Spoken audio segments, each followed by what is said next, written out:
Brittany. How are ya? Oh, we can't hear you.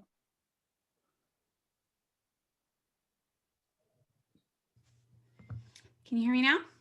There we go. There we go. I'm so good. How are you? Good. Thanks for taking the time to hang out with us today and share some of your wealth of knowledge. And I wanted to just introduce you all to Brittany. So Brittany and I connected. Actually, I found you randomly. I don't even think we've talked about this. I found you through like a hashtag. Oh, did you really? Yeah. And I saw that you were certifying through the life coach school, and I was like, amazing. And I just loved your, like, I don't know, just your look and the way that, like, on your feed, like the way that all your quotes and like just so much rich content. And one of the things that I don't know Brittany super well, but one of the things I know about her is that she's a really incredible teacher. She's really good at explaining concepts and using language that just helps us to grasp onto things in a new way. So I'm really excited that she's taken the time to talk to us about time management. I will be sticking on the call for about half an hour, and then I have to go to a coaching call. But if you guys just want to be thinking of questions throughout, I know that she's going to have some time at the end for you to ask questions. Yeah. So don't be shy, ask your questions for sure. Just get all that you can out of this call. And yeah, I'll just hand it off to you, Brittany, to give us a little bit more of an introduction and to get into your content. Yeah. Okay. Well, thank you. Yeah. So, like Heather said, she and I kind of met through Instagram. So, I kind of just the same thing with her. I love everything that she's got, just like the community and everything, where she's just really about that unity and that female empowerment. So I'm super excited to be with you guys today and your guys' group. So I'll just go ahead and introduce myself. I don't know how many people usually jump on these calls, but we'll just do that while we kind of wait for people to trickle in. But like she said, my name is Brittany Dow, and I am a certified life and business coach, and I'm a mother of 3. And primarily I coach women that are also mom entrepreneurs who are running businesses from home, generally just how to create balance in their lives and their minds and their emotions so that we can all stop being overwhelmed and scattered and stressed out and actually like enjoy the life and our families that we've been working so hard for.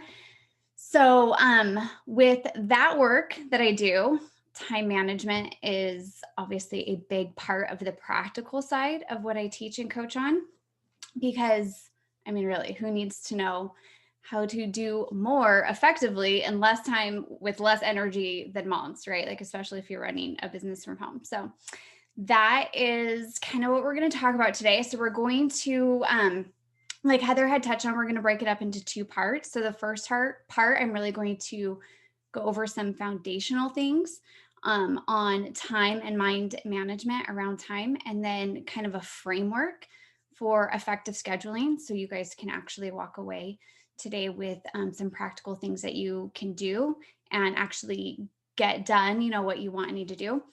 And then the second half, we're going to open it up to either anyone who wants to be coached, or you guys just have some questions that you want answered. So does that sound good to everybody?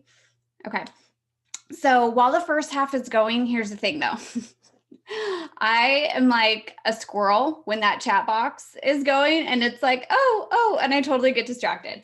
So if you have a question, go ahead and pop it in there, but don't be upset if I don't get to it until like I actually like can go and check the chat and answer all of the questions. Okay. And then if for whatever reason I don't answer the question in the first half, we will definitely get to any and all questions in the second half. So let me see here. Let me go ahead and share my screen, and we are going to dive right into this. Okay, tell me if you guys can see that. Can everybody see that? Okay, all right. So I'm going to put your guys' little thing over here. All right.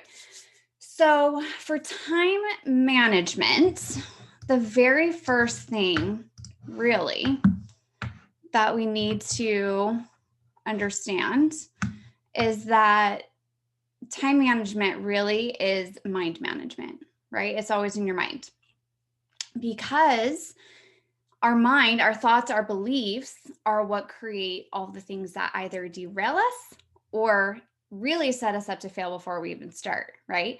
So if we make a plan and we don't follow through, or we spend way too long on something and it just is throwing the rest of our day off, or we get distracted.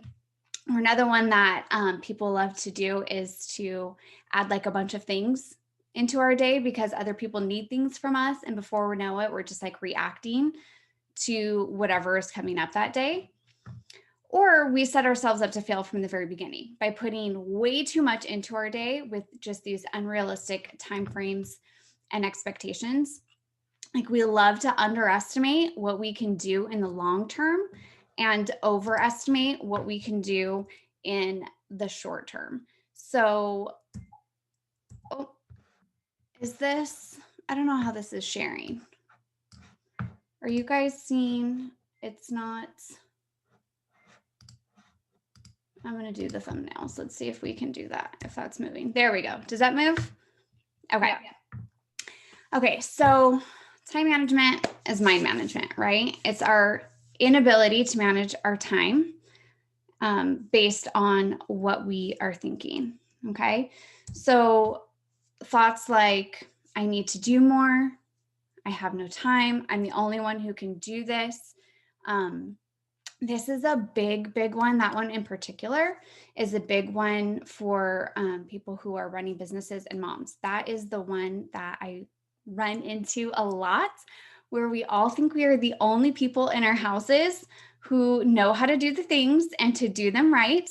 And we are the only one, either because we don't want to delegate it out because we are either afraid of that someone can't do it the same way that we do when it comes to our business things, or we don't want to invest the money into having someone else doing it, right? So that's a big one, where we take on all of the things because we think we're the only ones who can do it. I don't know where to start. So a lot of time we can just spin out because we're telling ourselves, well, I just don't know where to start, so I can't start at all, right?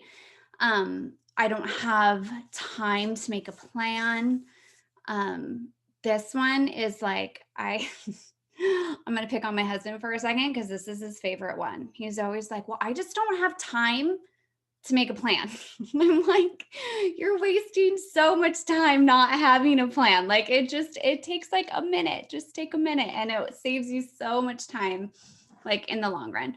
And then the idea that all of the things that we think have to be done actually have to be done, right? And obviously these are just examples. This is not like all of the thoughts. These are just some common ones that can either derail us or set us up to where we are taking on way too much from the get-go.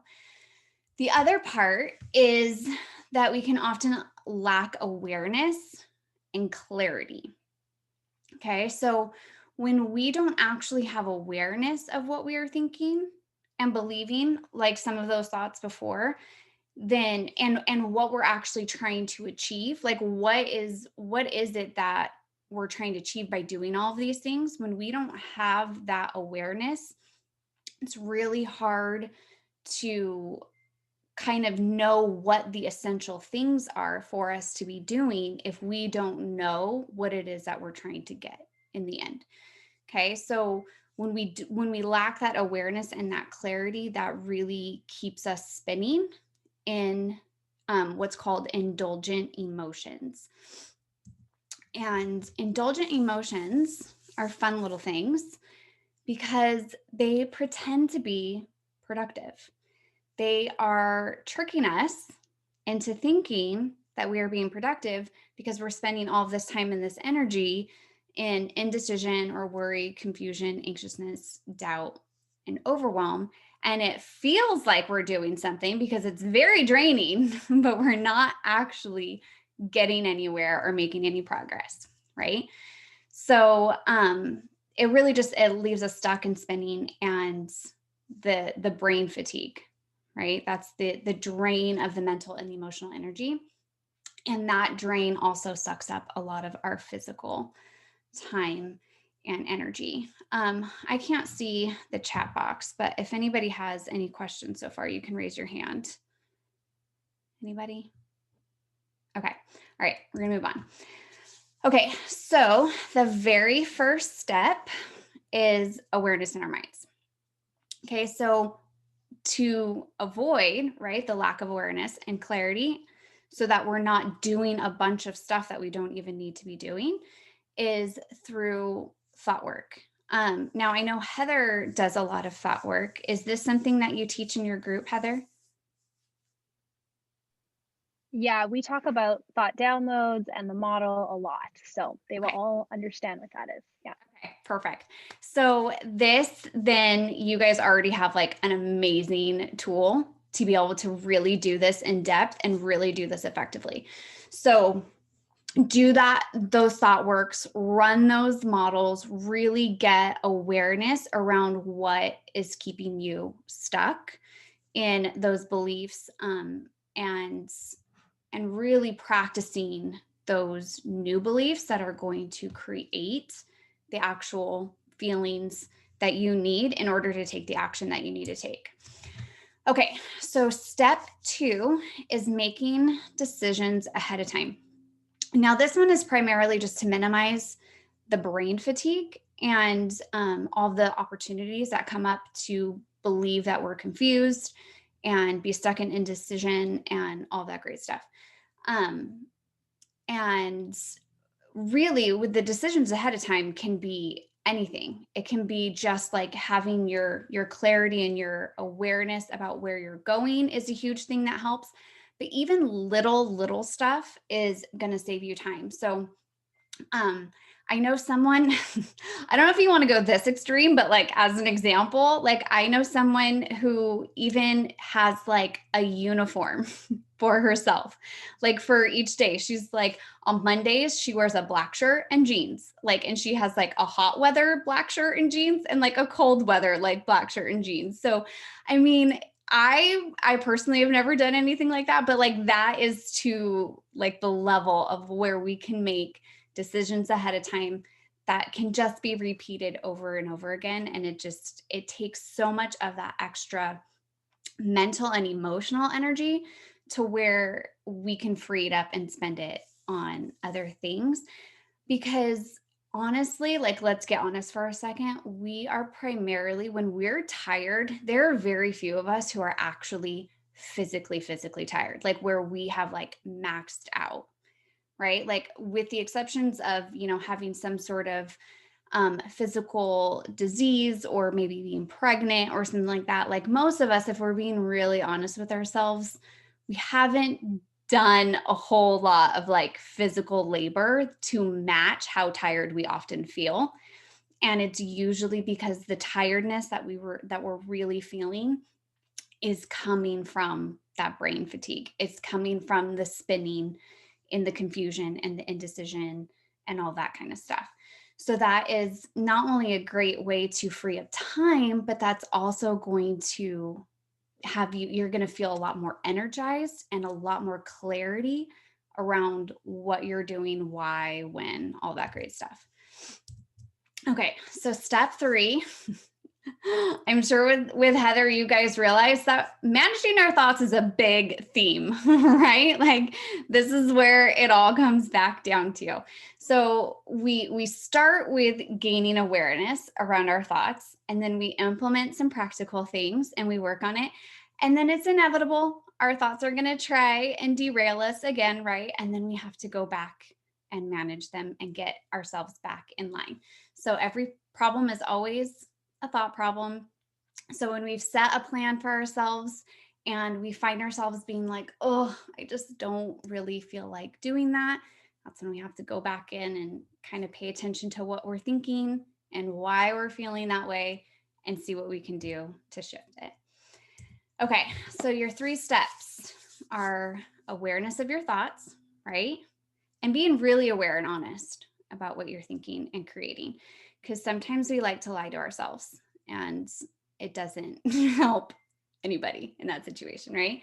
So make decisions ahead of time.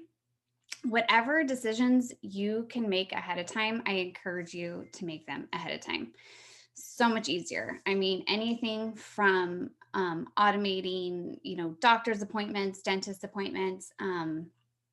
I even break out my days. Like I have specific days for specific types of events. I always know any of my kids' stuff always happens as far as like appointments. I always make appointments on Fridays. I always have my personal appointments on Wednesdays. It just makes it so much easier. Like if someone's like, hey, do you want to meet for lunch? I mean, we're not really meeting that much for lunch right now, but it's easy for me just to be like, yeah, I have Wednesdays open, and it's not like where it's like, oh, well, I've got to find this and I've got to find that, just those little decisions make a big difference. And then managing your mind again, right? Manage your thinking around your thoughts and what you want to think and feel to get your results. Okay. So I kind of already gave you some decisions ahead of time, some examples, but so you've got when, what, how. So when will you work? When are you going to spend time with your family? When will you run errands or do your household things? Like, are there days or times that you do similar tasks? So this is just an example. I'm not saying that this is how you have to do it, but I even go so far, like I break up my days. So with my kids, they are distance learning. I learned really fast that I needed to be available to them in the mornings. So my mornings from the time that I wake up until 11 o'clock is all household and things that I can multitask while I'm available for them. Then I have my work chunk of time, and that's completely dedicated to that. And then at the end, that is where we have our family, where we plan things to spend as a family. So it just keeps everything, for me, that's what works best for me. But asking yourselves those questions for yourselves, if there's ways where you can kind of almost batch similar tasks together, that also is going to really help minimize that back and forth and where your brain's having to like switch between different tasks. It makes it a lot easier for it to focus and it saves you some time and energy there. It also makes it super easy for me just to be like, I don't even have to worry about what I've got going on until like 11 o'clock. Like I know, like I have all my stuff that I need to get done at my house before 11. And if it doesn't get done before that, then it wasn't in the cards for that day. Right. Okay. So also what? So this is kind of your clarity and awareness. What are your most essential tasks to get your desired result? And are those tasks like actually lined up with either your life or your business top priorities? Okay. How are you going to spend your time doing XYZ? How long will you spend? Right. So that's, we like to either give ourselves not enough time or we just kind of don't really put a time limit on what we're doing. We're just like, oh, well, when it gets done, it'll get done. And then, we're either hours, weeks, or months later, and we're still kind of spinning out working on some of the same stuff, right? So really decide ahead of time how long you're going to work on stuff. Give yourself some due dates. So like I said, anything you can plan ahead of time, save some mental time and energy. Simple mind hack is habit stacking. I don't know if anybody is familiar with this. There's a great book. It's called Atomic Habits.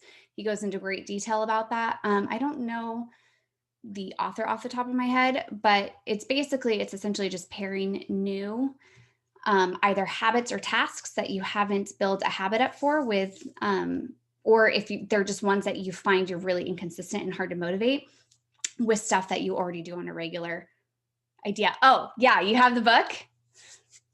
Yes, so good. James Clear. There we go. So good. Love it. Okay, so, something simple like when your kid's in the bath, you clean the bathroom. If you regularly walk your dog, put the leash by something that you're supposed to do. Obviously, these are just examples. If you've got to create content, maybe for every time you're on there scrolling, you go into your Canva app and like create content with something that you're inspired. Whatever, those were just examples. Okay. All right. So really quick, Does anybody have any questions about that, any of that foundational stuff before I go into a very more specific way of scheduling? Let me see. Anybody? I'm trying to see if I can see everybody here. Okay. All right. So this is kind of a framework. Obviously, I can't go into really large detail with the time that we have to get more done in less time and spend less energy doing it, right? Because that is what we all want. So with effective scheduling, the very first step is the brain dump. Let's see here. Got to go back over here. There we go. Okay. So, and sometimes, there we go. Okay. So the very first thing that you want to do is anything that is taking up space in your brain, write it down. Put it all out on paper.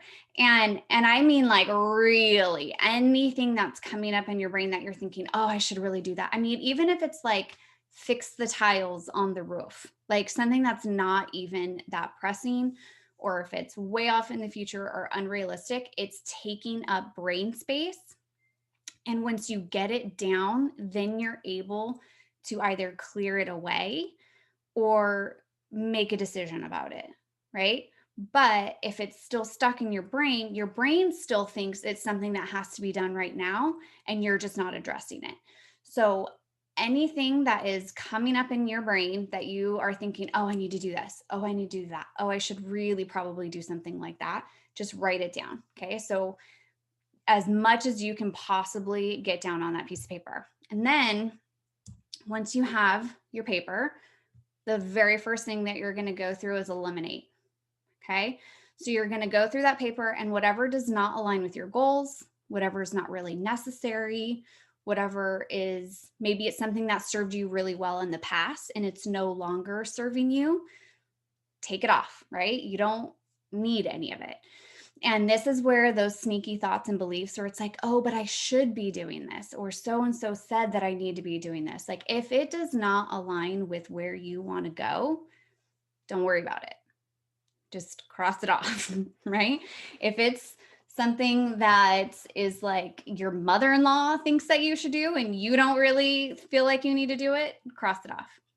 Okay, so that's going to kind of get your list a lot shorter. Then once you have a smaller list, you're going to go through, and whatever you can automate that is left on that list, automate it. There is a lot of automation that doesn't require any sort of investment money wise.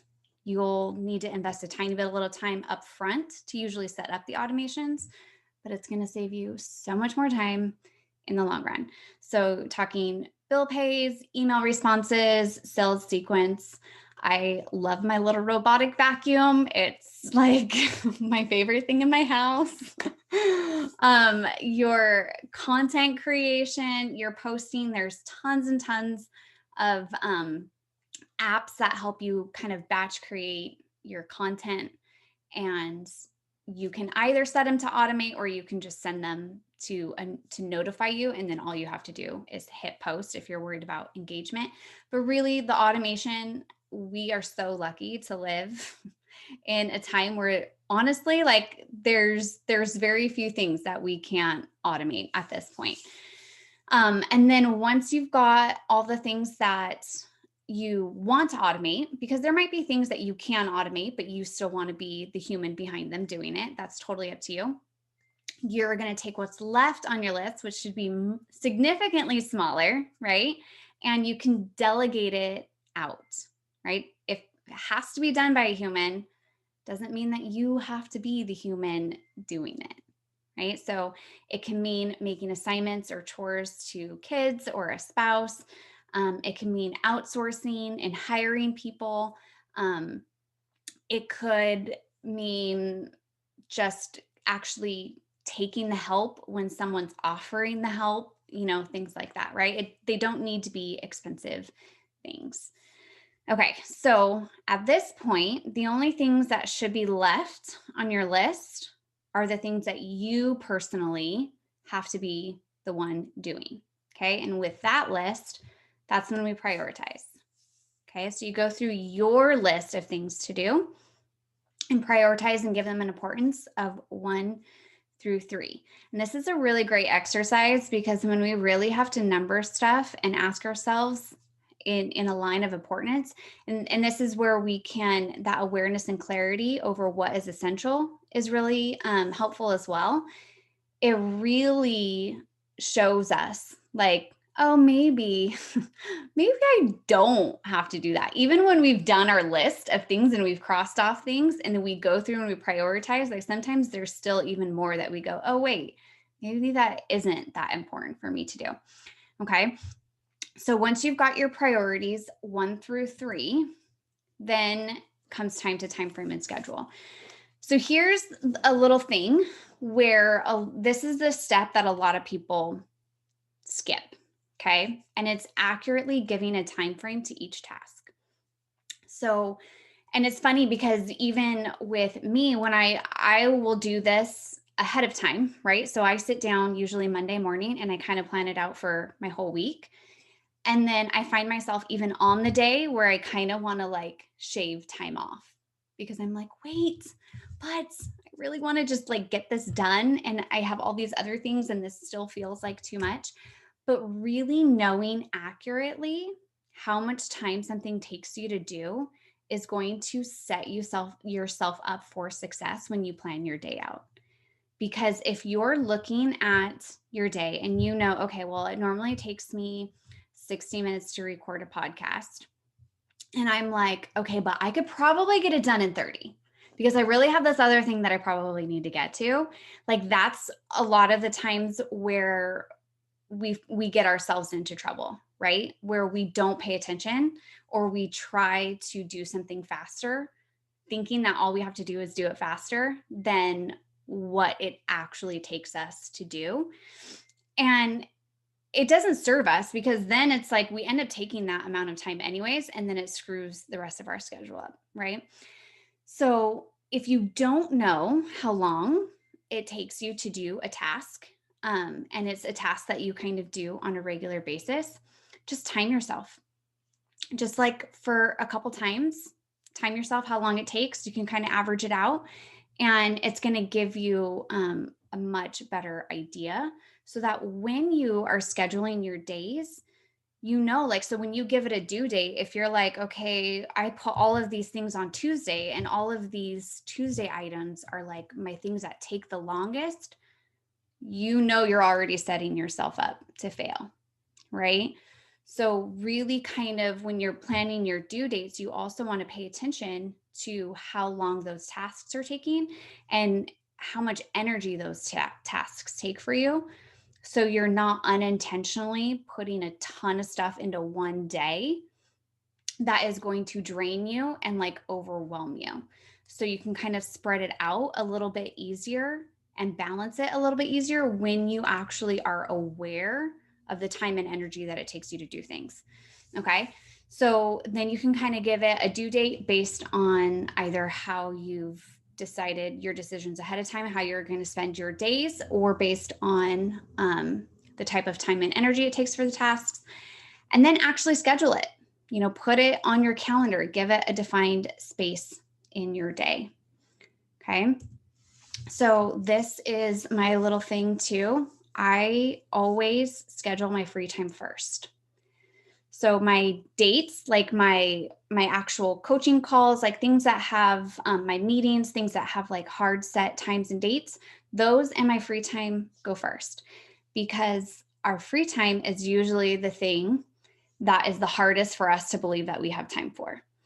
So even if it's like just like a 15-minute break, where it's just, and I don't put requirements on myself on how I'll spend my free time. I do know some people will be like, go play a game with their kids or, you know, something like that, just to kind of make sure that they're putting those into their days and spending those times. Like, I'm just like, that's like my free time and I'm going to do whatever I feel like for that, like 15 minutes, you know, just give that break. And it's really great if you do find yourself often getting overwhelmed, and in that overwhelm, you either go to avoiding the work that you need to do or overworking. Because if you're overwhelmed and avoiding, knowing that you have free time is a great kind of just little mindset hack where you'll be more willing to sit down and get the work done if you know you get to stop at a certain time. And then if you're overwhelmed and overworking, it kind of does the opposite. It makes you hit pause and take that break so you're not draining yourself. So if you do find yourself kind of in that all or nothing action or just time constraint, having your free time scheduled into your plan, your day plan first, is a really great way to help with that. Okay, so the other part is flexibility and honoring yourself. And this is a big one that I teach my moms that most people do not teach, at least in the business world. So you build in your flexibility into your day. Okay. So a lot of times what we do is we'll pack our day and we'll be like, I need to do this. And then as soon as this happens, I need to do this. And then I need to do this. And then it's just like the whole day is full, right? Well, what happens when a kid comes in and interrupts you and that takes 10 minutes away from the time that you were working? Well, then we just feel like everything's behind, right? Well, the way that I like to teach it is still stop that thing when you said you were going to stop, but build in a flexible time frame at either the end of the day or the end of your week where you can go back and finish those tasks. But that time is blocked and chunked out for you to do that. Because if we just keep like, oh, wait, I need to finish it. Then it's like the whole day just gets derailed, right? With like one interruption. So, I have a buffer at the end of each of my days before I kind of finish my work day. I have a good 30 to 45 minutes. I'll kind of make it bigger if I know there's a task that I put in there that I get interrupted often on. And then I also have a rover day. And I didn't know that rover isn't a common thing. I played softball and it's like an actual position in softball where they just kind of put you in whatever position they need you in that moment. So my rover days are Fridays. So my Fridays are basically whatever they need to be that week. So I keep them unscheduled on purpose. And then whatever comes up for that week, it goes and it didn't get finished or it got added on after I made my schedule, then it goes into Friday. So really being intentional about having the flexibility into your schedule so that you truly can honor your time and building up that skill of starting the task when you said you're going to start it and end it when you say you're going to end it. Right? Because that's where we like to get stuck. I don't know about you guys, but I am like, especially if I zone in on something, I'm like, but wait, like I just got to finish this really quick. So that was a skill I really had to build for myself. But I do know from personal experience, makes a huge difference.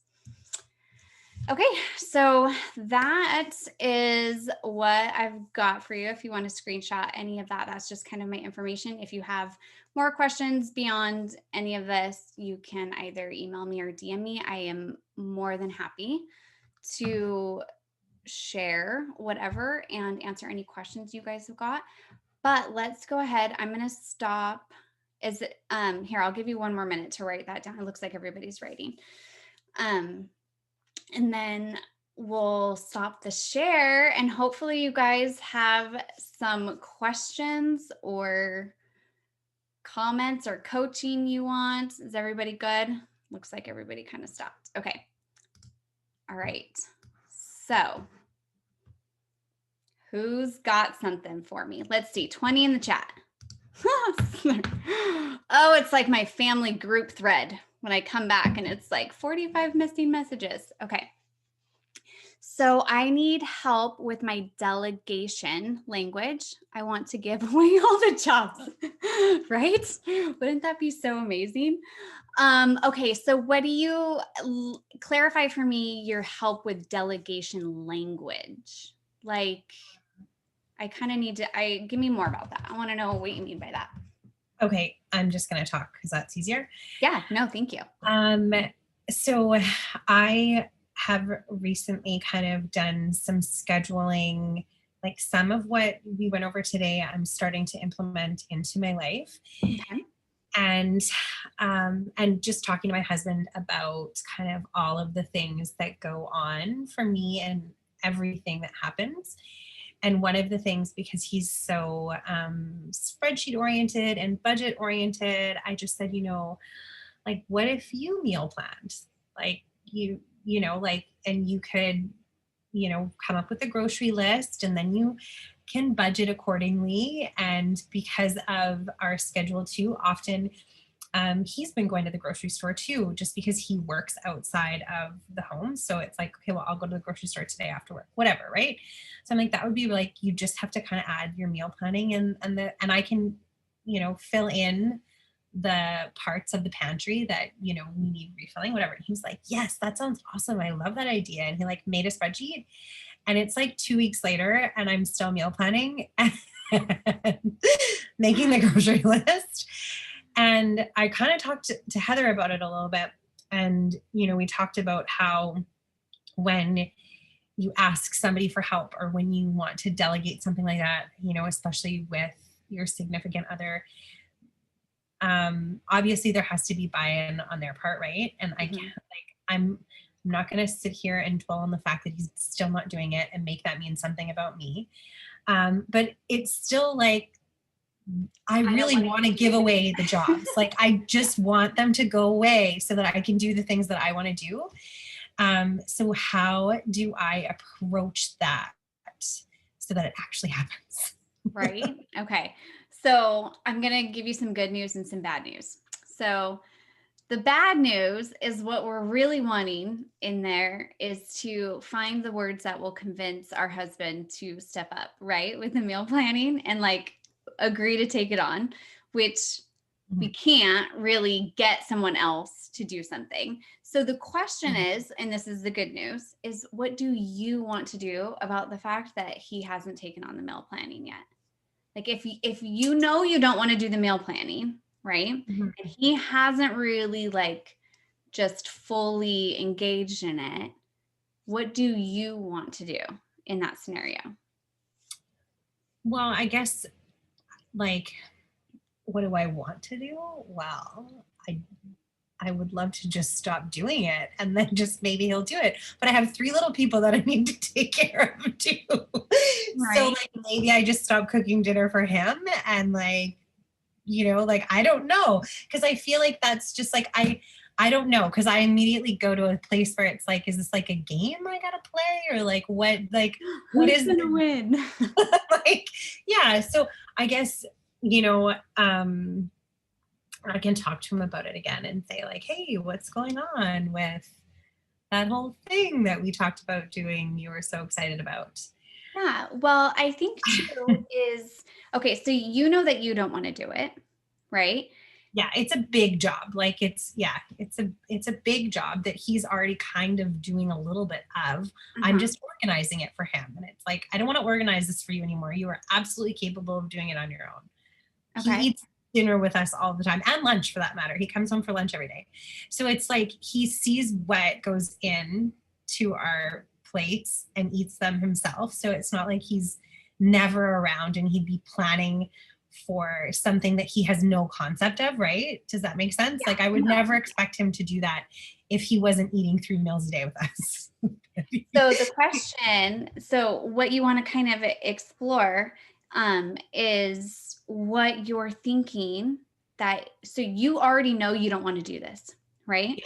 Yeah. So it's whatever the thoughts, and you kind of made mention to one of them where it's just like, well, I have 3 mouths to feed, right? Yeah. Like this is important. So it's like, what would it mean that if you stopped doing it? Like what would it mean about you if you stopped doing it, right? So those are usually kind of the thoughts that stop us. Now, I'm not saying like stop it and your kids can just starve. Like nobody wants that, right? But it's like, is there another thing that you would actually enjoy doing? Like we know our kids have got to eat, right? And that as a parent, generally, I mean, I don't know how old your children are and if they're self-sufficient or not, but I would just kind of explore more of like those thoughts that keep you from not doing it, right? Because you can spend a ton of energy trying to force him to do it, but I'll tell you, like, and this is just my experience, and I'm not saying that this is going to be what's going to happen for you, but when we focus on what it is that we're going to do and we just honor and do that, it won't matter if he meal plans or not.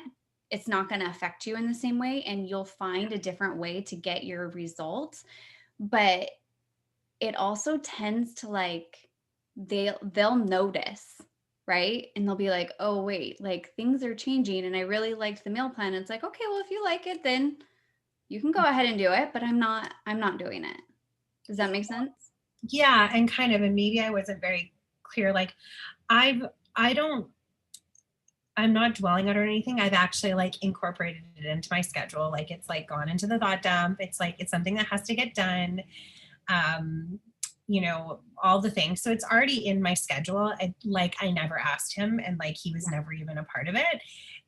But it's like, how do you give away those jobs if nobody's taking them? Like, do you know what I mean? Like, how so you just don't, and you just incorporate them into your schedule? Or I guess I was using that as an example of like one of the things. I guess the question is, okay, so the goal in that situation is to have your family be fed, right? Yeah. Right. So if you don't like the way that you're doing it, is there another way that you could do it that meets the end result? Yeah. That is something that you are willing to do. And I guess that's what I was kind of asking, like how you were saying that we shouldn't be doing all of the things, and that there are things that we can delegate. So in that thought, I'm like, okay, well, here's a whole bunch of things that I don't have to do. Like I can delegate these things that I don't mind meal planning, and I don't mind doing that. It was just like a thing that, you know, like, I don't hate doing it. It's not something, but it's just one thing to kind of like take off of my plate that, you know, so that's, I guess. Yeah. If you don't mind doing it, I mean, just because we can delegate it doesn't mean that we have to. And if that's still how we want to go about feeding our families and planning for our families, then, you know, maybe it's just a matter of delegating some other time so it frees up time and energy for that. But if it's something that you really, really don't want to be doing, I would just explore a different way to get the end result if you don't feel like someone else is going to be taking it on. Because here's the thing, the end result is feeding your family, right? That can happen in so many ways. That could happen with Grubhub delivered to your house every night. Now, I'm not saying that's what you should do, but I'm just saying like there's so many other possibilities. And right now your mind saying the only way to feed my family is meal planning. And if my husband's not going to do it, I have to do it. So, and I know you're just using that as an example, but I would just kind of poke at that a little bit. I don't think I'm explaining myself very well, because it's just those things that you're talking about, like those. Okay, so just in general, tasks, are you asking? In general, like, so like those delegated tasks, how, what if you're like, okay, so I don't mind doing the things, like I don't mind getting the things done and having that, but you're right in the sense that I can't do all the things. If I want to, you know, have family time and alone time and run a business and those things. So there are a list of stuff that maybe I don't have to do, right? Maybe somebody else can do that instead. For instance, I hired somebody to watch my kids for a few hours a week so that I can have more time to do whatever, right? So that's where, like, how do you, what language, like what, or do I just keep doing those things because I don't mind doing them and it's okay, right? Like, I guess what's the, like, he doesn't have to meal plan. That's fine. I don't care. Like, that's just the way So it's being are done right you, now. so when you say what language, you're looking for the right words to say to convince people?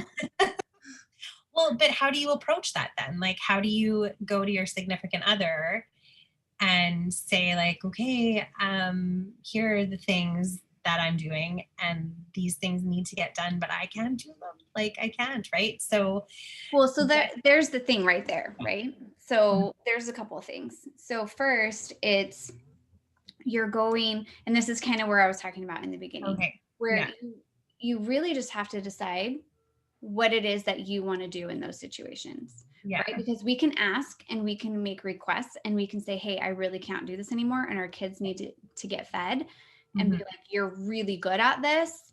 I wanted to see if this is something that you could do. But at the end of the day, like, he still gets to choose, right? yes, Like, he still gets to make that choice, Mhm. right? So then in that moment, you have to look into yourself and say, okay, what am I going to do if this is something that I don't want to be doing anymore and it needs to get done? yeah, So it might be that you just have to, like, work on your thoughts around doing it. It doesn't sound like that's the case because you've already said that you don't actually mind doing it. You were just kind of using that as an example of something to free up. Mhm. But exploring other ways, because that's where that awareness and the clarity comes in, right? You start with the end result. The end result that you want is your family to be fed, right? Yeah, And maybe you have another thing over there where it's like, I want my family to be fed for this amount of money a month, or, whatever. But you start with the end result. And then maybe it's just a matter of finding a different way to get that end result, or tweaking how you're doing the meal planning to where whatever it is that's draining you in the meal planning, where you're making it more effective and more efficient. So with delegation, yes, there is a certain level of responsibility where the other person has to be willing to take it on. But for you, your work comes from being like, okay, I've decided I'm not going to do this. And you actually working on not doing it, right? When you say you're not going to do it. yeah, Or, moms do this with kids a lot, where it's like, okay, well, they're totally capable of cleaning up their rooms. Like, I'm not going to clean up their rooms anymore. And then they walk by a messy room and it drives them nuts and they go in and they clean it. Right. So it's like, it's that thought, it's those thoughts that we have to work on. It's the thoughts of, oh, their room drives me crazy and they're not cleaning it, so I have to do it, right? It's the thoughts of, oh my gosh, my children have to be fed, so I have to meal plan so that they get fed this way. Like, there's other ways of going about it, but it always starts by you deciding what your end goal is and what you need to think and believe for you to get that end goal. No matter what the delegation is. Does that kind of make sense? Yeah, no, Because, that does. I could give you language. I have no idea if it's going to convince your husband or not. Like, I'm still working on convincing my own husband. I don't know that I've got the right language for that, but I do know that when you work on what you're going to do and why you feel like, you either can't, or what you make it mean about you if you don't do those things, that's where the freedom comes from, to actually be able to open your mind up to other ways of doing it, or just letting it go completely, depending on the task. Obviously, your kids do need to eat, but okay. Okay, thank you. Thank you. Okay, so we're gonna move on. Okay. So the other one is delegating is so hard, especially when you've been doing all the things forever. Avoid exhaustion. I just have to finish this real quick. This is so me. Yeah. That is my favorite thought to think. Okay. Do you use only pencil and paper planning and organizing methods? So I personally, and this is just a personal thing, I am a pencil to paper person. I like to ignore my phone. So putting it into my phone does not work for me. You guys just obviously need to find whatever way works best for you. After I do my brain dump, I'm going to show you guys. It's like super nice and neat right here. This is like I don't know if you can see this, but it's called Best Self is the company that makes it, and it's their weekly action pad. And in that, they actually give you an opportunity, and this is why I chose this one. This is the only one that I could find that kind of did it the way that I like to do it, where it gives you the opportunity to prioritize and also the time that you think it's going to take. This is the only one that I've been able to find that actually does that.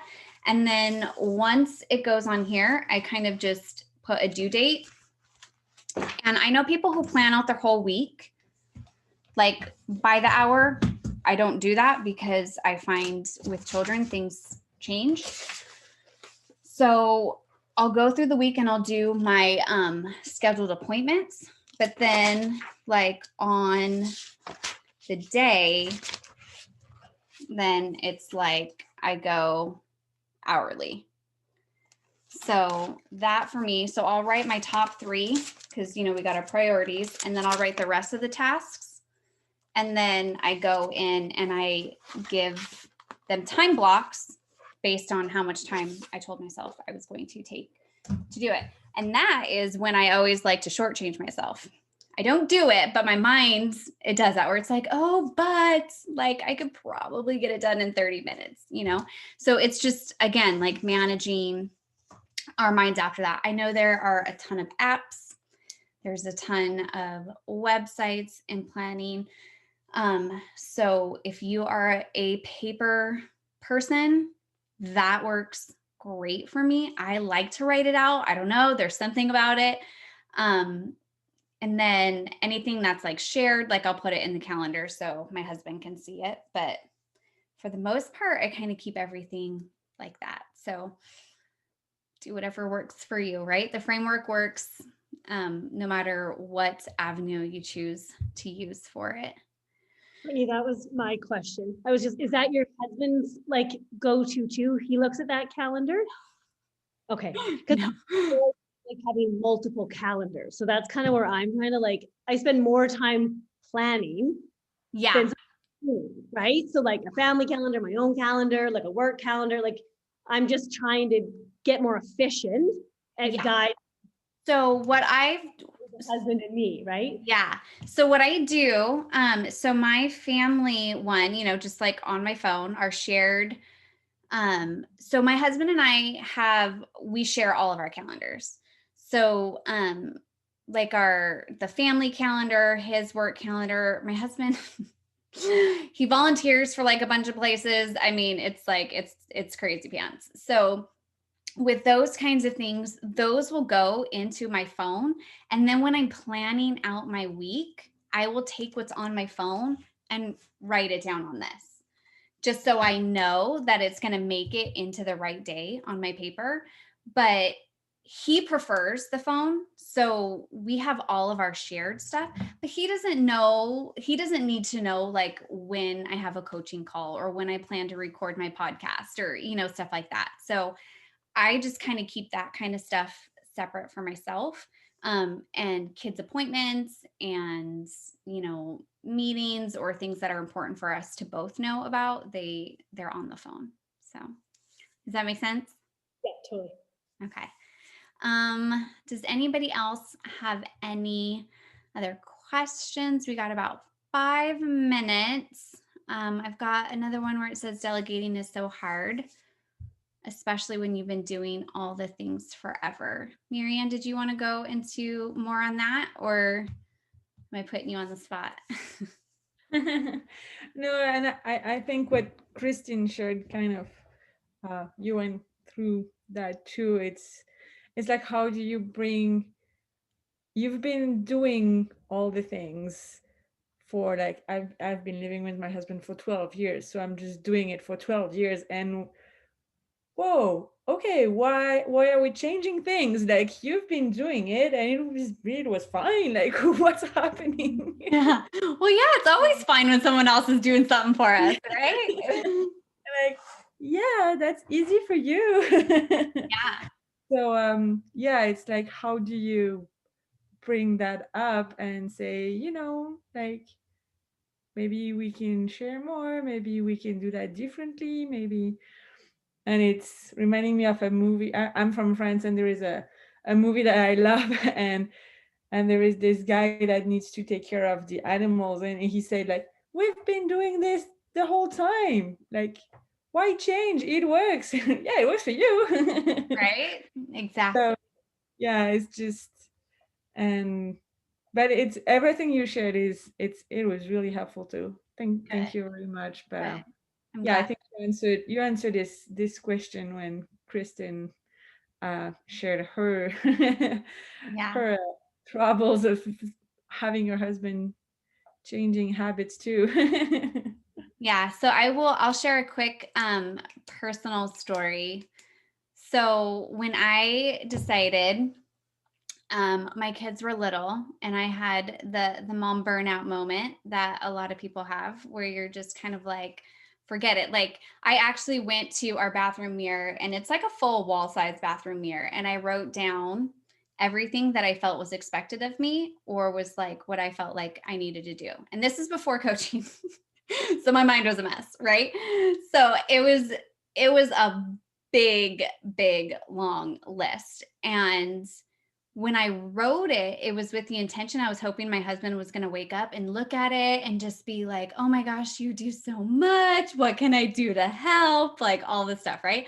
So poor guy wakes up in the morning, doesn't know what he's walking into, and it writes me a message on the medicine cabinet, because that was the only clear, like, free space, right?